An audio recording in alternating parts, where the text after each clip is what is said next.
इयत्ता पहिली कविता 39वी पतंग माझा. या कवितेच्या कवयित्री आहेत मंदाकिनी गोडसे.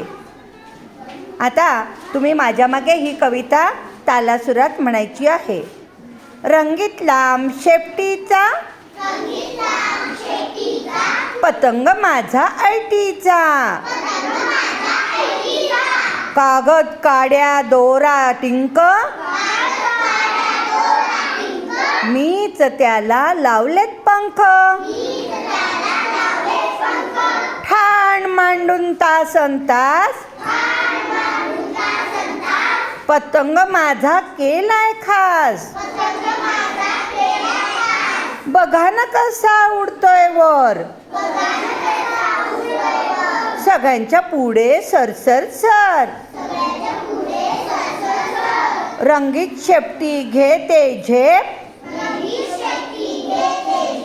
तुम्हाला हवा आहे देईन ना एक. तुम्हाला हवा आहे देईन ना एक.